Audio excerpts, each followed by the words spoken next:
Commander Vextar stood on the bridge of his flagship, looking at the star map floating in front of him.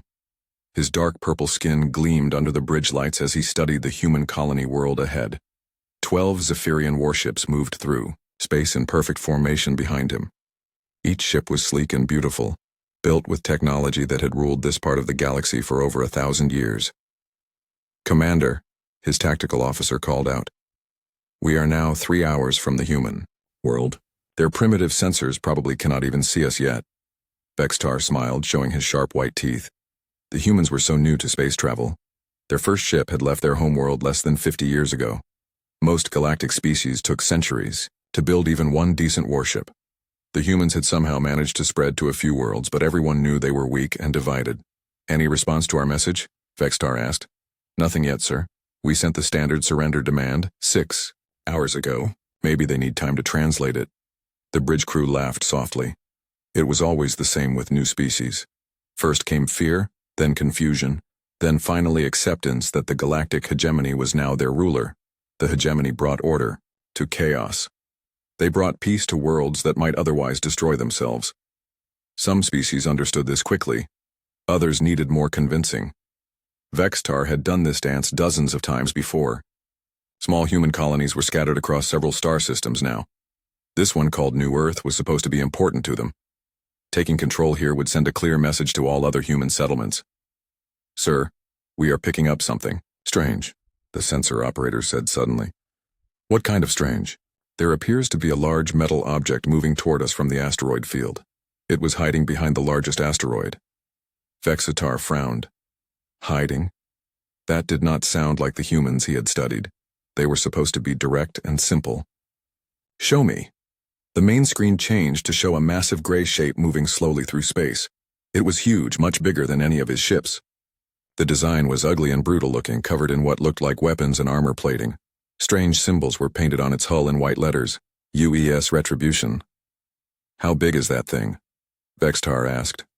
"Nearly 3 times the size of our flagship, Commander. But size does not mean much. Human technology is primitive. That ship is probably mostly empty space and inefficient systems." Vextar nodded. This made sense. Humans always built things too big because they did not know how to make them properly. Still, something felt wrong. Why would they put their largest ship out here so far from their colony? "Commander, we are receiving a transmission from the human vessel." "Put it on screen." The image changed to show a human woman in a dark blue uniform. She had short brown hair and cold gray eyes that seemed to look right through him. Her face showed no fear, no surprise, just calm attention. "This is Captain Sarah Chen of the United Earthship Retribution," she said in perfect galactic standard. Her accent was strange, but her words were clear. "You are in human space without permission. State your business." Vextar was surprised. Most new species could barely speak a few words of galactic standard. This human spoke it like she had been using it for years. "I am Commander Vextar of the Zephyrian Armada, speaking for the galactic hegemony," he replied, using his most official voice. "Your species has been selected for integration into our peaceful alliance. You will surrender control of this world and all human settlements to hegemony authority. This is for your own good and the good of galactic peace." The human captain was quiet for a moment. Then she spoke again, and her voice was even colder than before. "Negative. You have 10 minutes to leave human space." The bridge of Vextar's ship went completely silent. No species had ever refused the hegemony's offer so directly. Usually there was begging, or attempts to negotiate, or at least questions about terms. This human just said no and told them to leave. "I do not think you understand," Vextar said slowly. "We have 12 warships. You have 1. We are offering you the chance to join the greatest alliance in the galaxy. We bring technology, peace, and protection. Why would you refuse?" "Because we did not ask for any of those things," Captain Chen replied. "You have 9 minutes now." Vextar felt anger building in his chest. The humans were being foolish. Did they not see the gift they were being offered? Did they not understand how dangerous the galaxy could be for species that stood alone? "Captain Chen, you are making a mistake. We have weapons that can destroy your ship and your world. We have done this 1,000 times before. Join us willingly and your people will be treated well. Force us to take what we want, and things will be much harder for everyone." The human captain's face did not change at all. 8 minutes. Sir, his tactical officer whispered, should we target their weapon systems? We could disable them quickly and then board their ship. Vextar thought about this. The human ship was big, but it was alone. His 12 ships could easily surround it. Even if human weapons were better than expected, 12 against 1 were good odds. Captain Chen, this is your last chance. Surrender now and avoid unnecessary death. 7 minutes, she replied, and then the communication ended. The main screen went back to showing the human ship. It was still moving toward them slowly, making no effort to run or hide. Either the humans were incredibly brave or incredibly stupid. All ships, battle formation, Vextar ordered. Target the human vessel's weapon systems. We will disable them, and then board. Try not to damage their engines or life support. We need some of them alive to help control the others. His 12 ships spread out in a perfect attack pattern. Each captain knew exactly what to do. They had practiced this maneuver hundreds of times against dozens of different species. The human ship continued forward, not even trying to avoid them.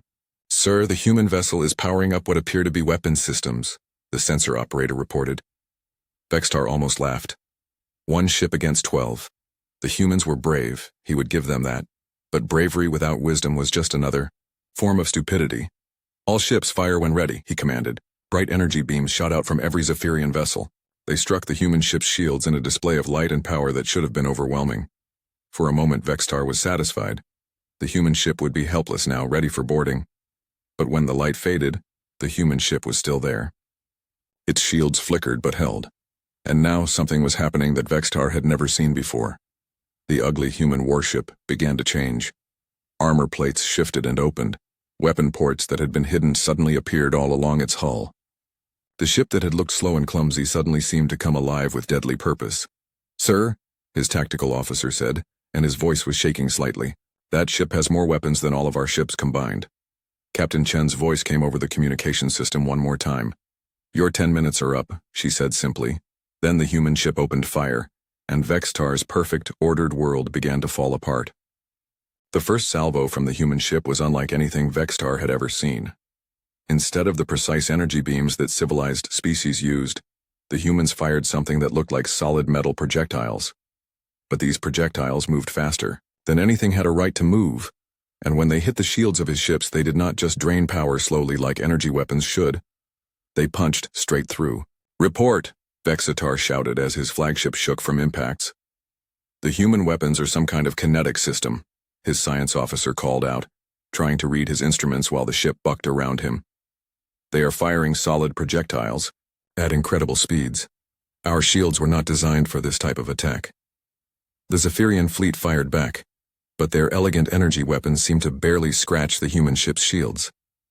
Meanwhile, the UES Retribution continued its assault with mechanical precision.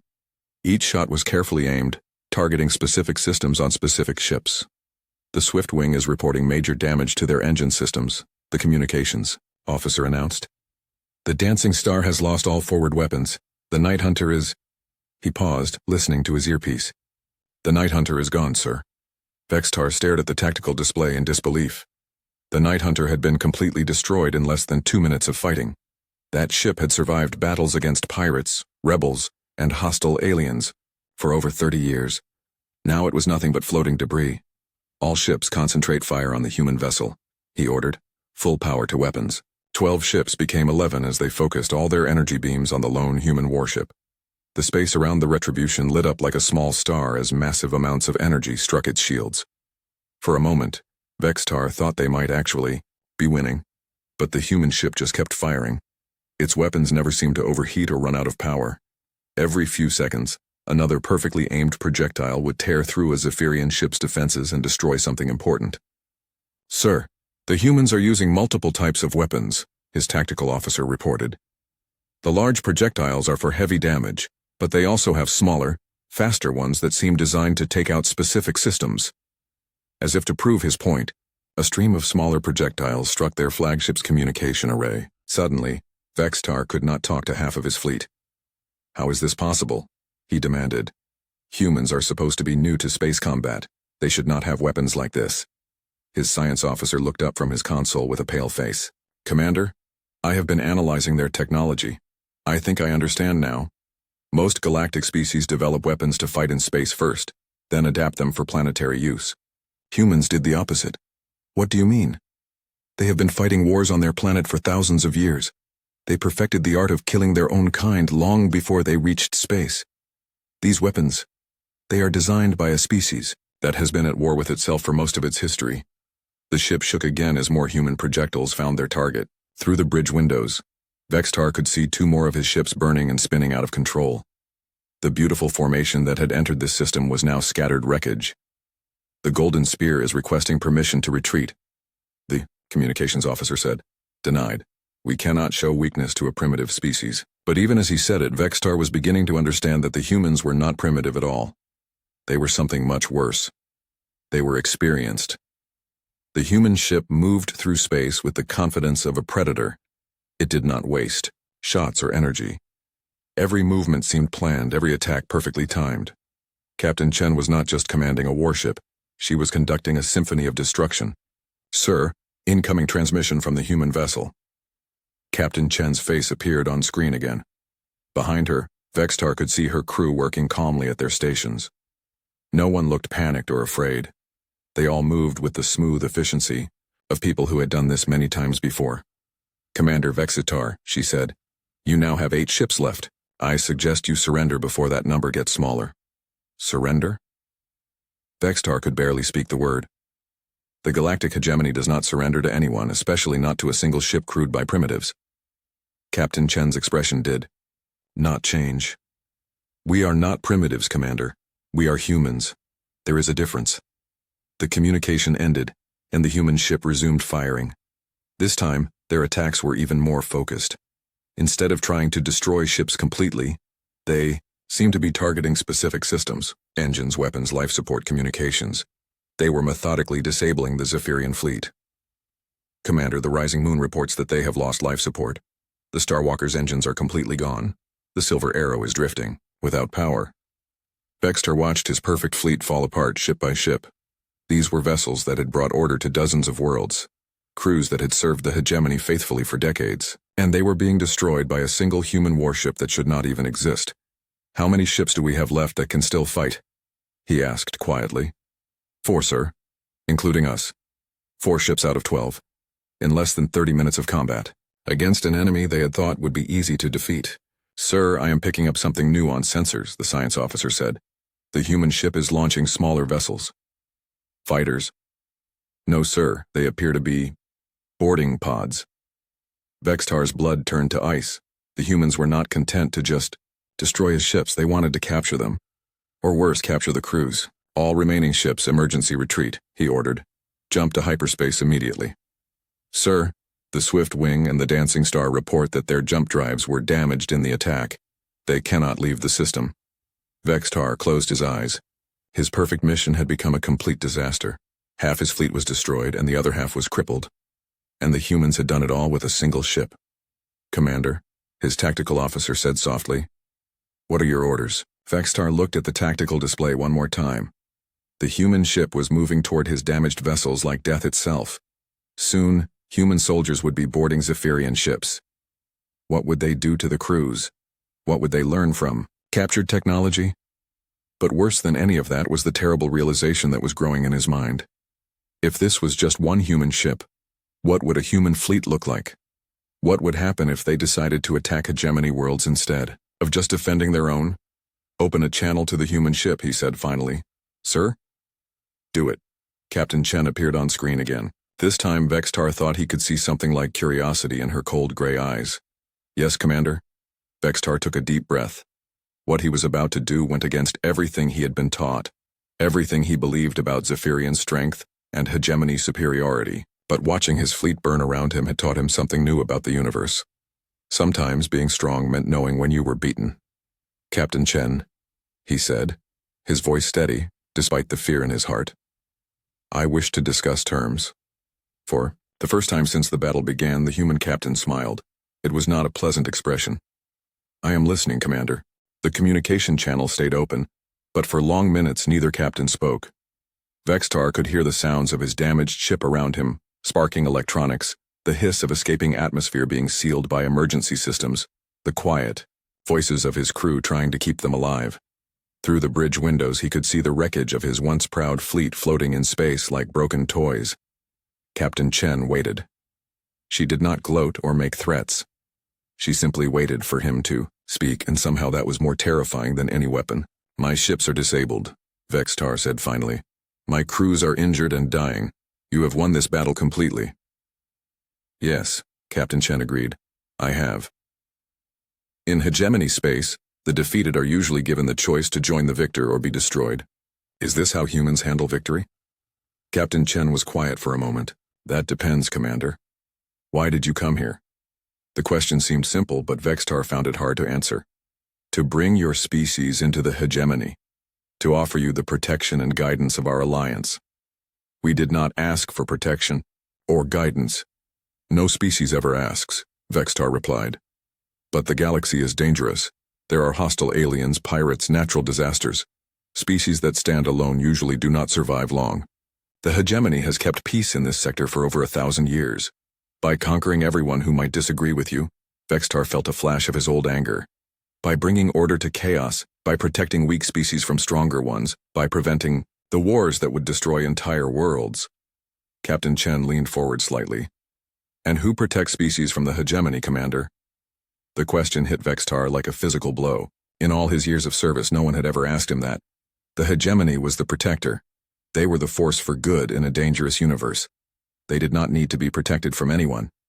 But looking at his burning ships, he was beginning to understand that maybe the universe was more complicated than he had thought. "I am receiving reports from my remaining vessels," he said, changing the subject. 73 of my crew members are dead. Over 200 are injured. These were good people, Captain Chen. They believed they were doing the right thing." "I'm sure they did," Captain Chen replied, and her voice was softer now. "War is full of good people doing what they think is right." Vextar was surprised by the sympathy in her tone. He had expected humans to be savage in victory, to celebrate their enemy's pain. Instead, this human captain seemed almost sad about the death her ship had caused. "What do you know about the galaxy beyond human space?" he asked suddenly. Captain Chen raised an eyebrow. "Why do you ask?" "Because if you are going to survive, you need to understand what is out there. The hegemony is not the only power in this part of space. There are others, and some of them are much worse than us." Vextar activated his ship's holographic display, showing a three-dimensional map of local space. Different colored areas showed the territories of various alien powers. "Here," he pointed to a red section, "are the Devourers. They do not conquer worlds. They consume them completely, leaving nothing but empty space. Here are the ghost ships, ancient artificial intelligences that destroy any biological life they find. And here, in the dark nebula, are things that even the hegemony fears to approach." Captain Chen studied the map carefully. "And the hegemony protects other species from these threats?" "We try to. It is not always possible. The ghost ships destroyed an entire hegemony world 3 years ago. The Devourers consumed 2 allied species completely before we could stop them. The galaxy is not a safe place, Captain." "Then why?" Captain Chen asked. "Did you not approach us as allies? Why did you demand surrender?" Vextar was quiet for a long time. It was a good question, and he was not sure he had a good answer. "Because that is how the hegemony has always done things," he said finally. "We are strong, so we lead. Others follow and everyone is safer. It has worked for 1,000 years." Until now, Vextar agreed. The bridge shook slightly as one of the human boarding pods attached to their hull. Vextar's crew looked to him for orders, but he just shook his head. There was no point in fighting now. "Captain Chen, may I ask you a question?" "Go ahead." "That ship of yours, how powerful is it compared to the rest of your fleet?" Captain Chen was quiet for a moment, as if deciding how much to tell him. "The Retribution is a mid-level warship. We have about 40 ships of this class in our fleet." Vextar felt the blood drain from his face. 40 ships like this one? Ships that could destroy his entire fleet without breaking a sweat? And larger ships? He asked, though he was not sure he wanted to know the answer. Some. The simple answer was somehow more frightening than any threat could have been. Vextar began to understand the true scope of what the hegemony had stumbled into. They had not just encountered another spacefaring species. They had found something that could challenge their entire way of life. "Commander?" His tactical officer called out softly. The human boarding party is requesting permission to come onto the bridge. Vextar looked around at his crew. They were scared, but they were still looking to him for leadership. These people had followed him into battle because they trusted him to make the right choices. Now he had to make the hardest choice of his life. Captain Chen, I need to ask you something, and I need you to tell me the truth. I will try. If I surrender my fleet to you, what will happen to my people? Captain Chen was quiet for a long moment. That depends on what they do next. If they try to fight or escape, my people will defend themselves. If they cooperate, they will be treated according to the rules of war. And what are the human rules of war? Wounded enemies are given medical care. Prisoners are fed, housed, and protected from harm. No one is tortured or killed after they surrender. Vextar was surprised. That is unusual. Most species are not so generous to their enemies. We learned a long time ago that how you treat your enemies says more about you than how you treat your friends. The commander made his decision. Permission granted for your boarding party to enter the bridge, he called out to his tactical officer. Then, looking directly at Captain Chen, he said, I formally surrender what remains of my fleet to you. Surrender. Accepted, Commander. A few minutes later, human soldiers entered the bridge. They moved carefully but confidently, their weapons ready but not threatening. Their leader, a tall woman with sergeant's stripes on her armor, approached Vextar's command chair. Commander, I need you and your crew to move away from your control stations. We will be taking control of this ship now.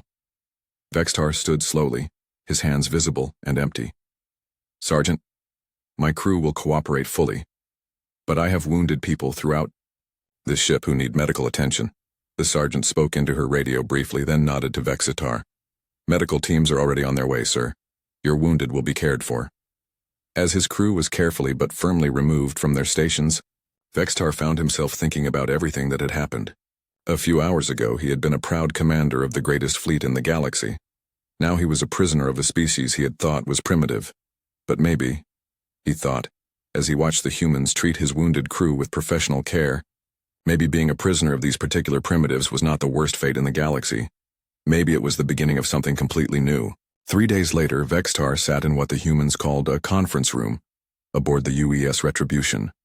It was a simple space with a long table, chairs, and walls covered with star charts and tactical displays. Very different from the elegant meeting chambers he was used to on hegemony ships, but somehow more comfortable. His wounds had been treated by human medical staff, who had been surprisingly gentle with their alien patient. They had even managed to save 2 of his crew members who would have died without immediate care. The humans, it seemed, were serious about their rules of war.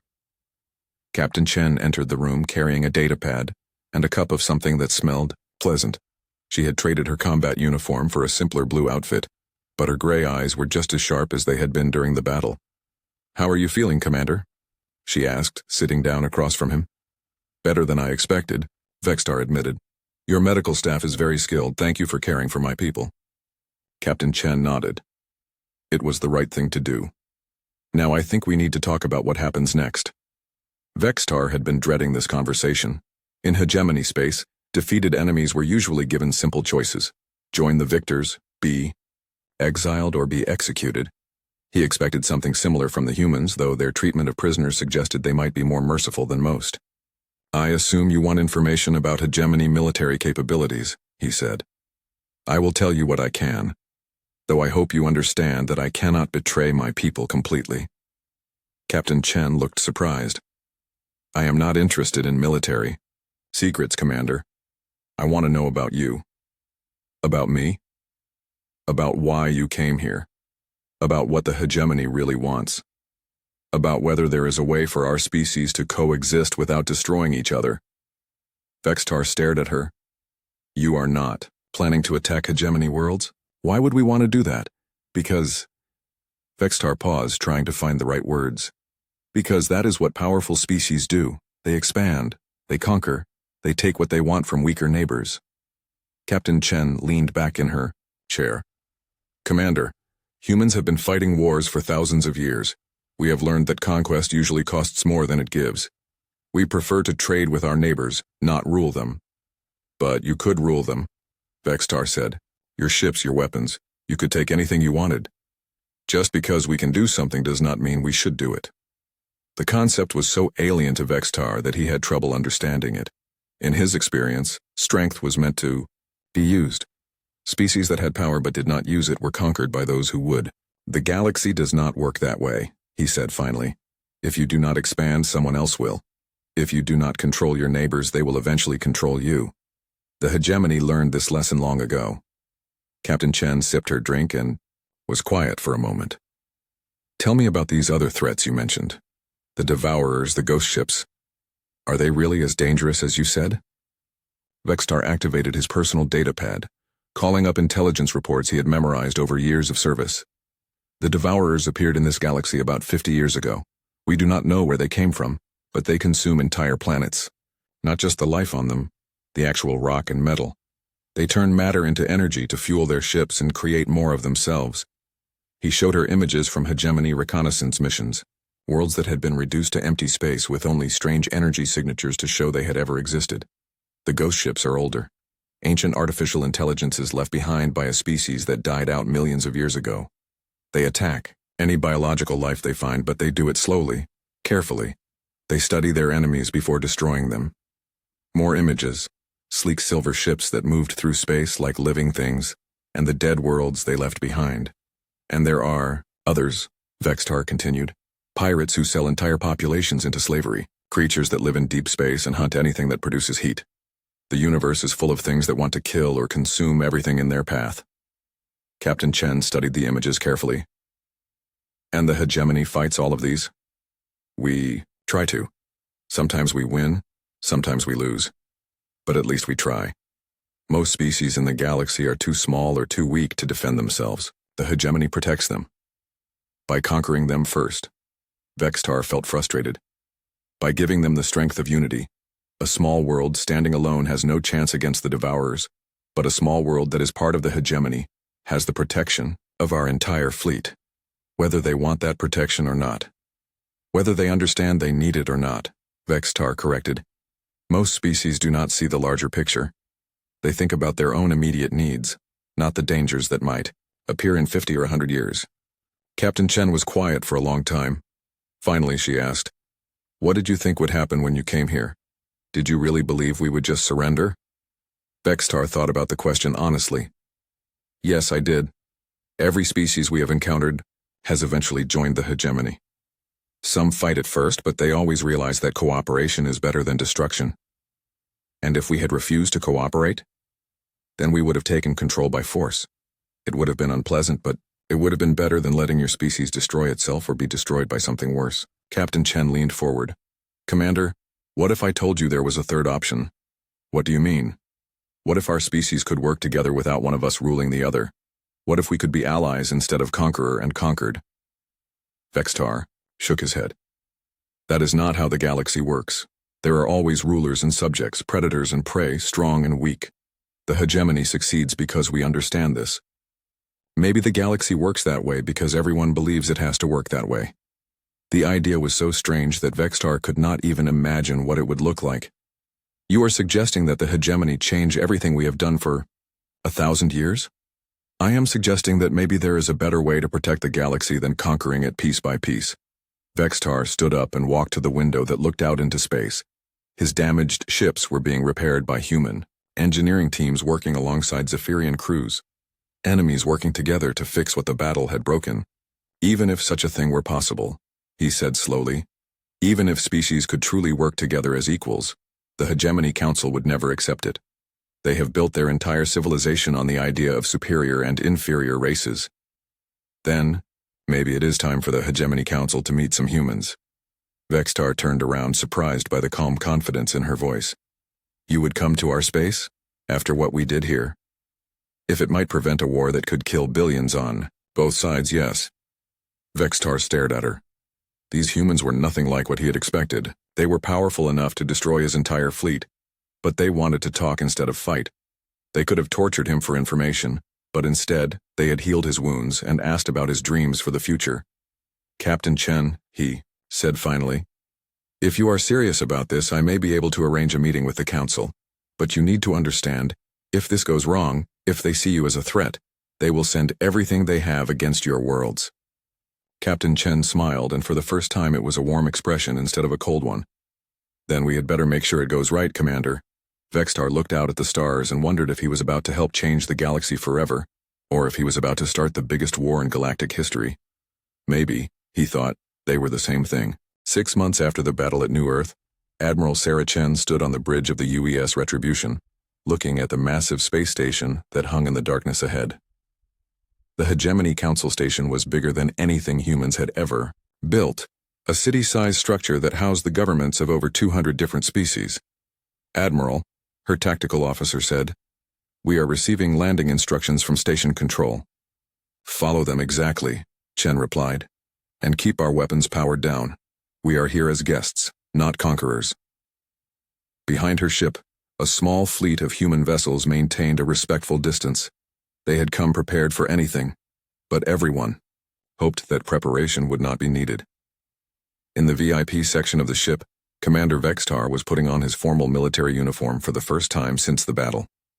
His wounds had healed, but he still bore scars from the human weapons. He wore them with a strange kind of pride now. "Are you ready for this?" Admiral Chen asked, entering his cabin. Vextar adjusted his medals and insignia. "As ready as anyone can be to change the course of galactic history. Are you certain about what you want to propose?" "As certain as I can be about anything this important." The past 6 months had been busy ones. Human and Zephyrian engineers had worked together to repair the damaged ships from the battle. During that time, both species had learned things about each other that no intelligence report could have taught them. The humans had learned that the hegemony was not a simple empire of conquerors. It was a complex alliance of species, each contributing different strengths to the whole. Some provided technology, others resources, others military might. The Zephyrians were just one part of a much larger organization. The Zephyrians had learned that humans were not the primitive newcomers they had appeared to be. Humanity had spread to over 50 worlds in just a few decades, not through conquest, but through careful colonization and trade. Their technology was different from anything in the galaxy, developed through centuries of warfare against their own kind. "The Council will not be easy to convince," Vextar warned as they walked toward the shuttle bay. "Many of them have never seen their authority challenged. Some will see your proposal as an insult. And others? Others may see it as an opportunity. The hegemony has been struggling with new threats for years. Your fleet could be exactly what we need to face them." The shuttle ride to the station was quiet. Chen watched through the windows as they approached the massive structure. Thousands of ships from hundreds of different species moved in careful patterns around the station. This was the center of galactic civilization, and she was about to try to change how it worked. The docking bay they entered was huge, designed to handle ships from species of every size and shape. Waiting for them was an honor guard made up of representatives from dozens of different alien races. At their head stood a tall, elegant being that Chen recognized from her briefings as Council Speaker Morthek. "Admiral Chen," the speaker said, in perfect English as she stepped off the shuttle. "Welcome to Council Station. Your reputation precedes you." "Thank you for agreeing to meet with us, Speaker Morthek. I hope this conversation will benefit both our peoples." As they walked through the station toward the council chambers, Chen was struck by the diversity of life around her. Beings of every possible shape, size, and color moved through the corridors with the easy familiarity of long cooperation. Whatever else could be said about the hegemony, they had managed to create a place where hundreds of different species could work together peacefully. The council chamber itself was enormous, with seating areas designed for the physical needs of many different types of beings. As Chen entered, she could feel hundreds of alien eyes studying her with curiosity, suspicion, and in some cases, fear. Speaker Morthek called the session to order with a sound that Chen's translator rendered as a musical chime. "We are here today to hear a proposal from Admiral Sarah Chen of the human species. Before we begin, let us hear from Commander Vextar about the events that brought us to this moment." Vextar stepped forward, his uniform perfect and his bearing, proud despite everything that had happened. "Honored council members, 6 months ago I led 12 ships to bring the human species into our alliance. I was certain of victory, confident in our superiority and secure in the knowledge that we were offering these newcomers the gift of hegemony protection." He paused, looking around the chamber at the assembled representatives of galactic power. "I was wrong about everything." A murmur went through the chamber. Many of the council members shifted uncomfortably in their seats. "The humans defeated my entire fleet with a single warship," Vextar continued. "But more importantly, They taught me that there might be a different way to achieve the peace and security we all desire. Speaker Morthek gestured for Admiral Chen to come forward. She walked to the center of the chamber, surrounded by alien faces that represented more collective knowledge and power than any human had ever encountered. Honored council members, she began.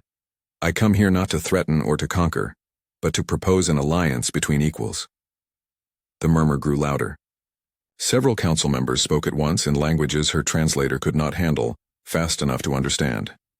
I know this is not how the hegemony usually operates, Chen continued when the noise died down, but I believe it is how the galaxy must operate if we are going to survive the threats that are coming.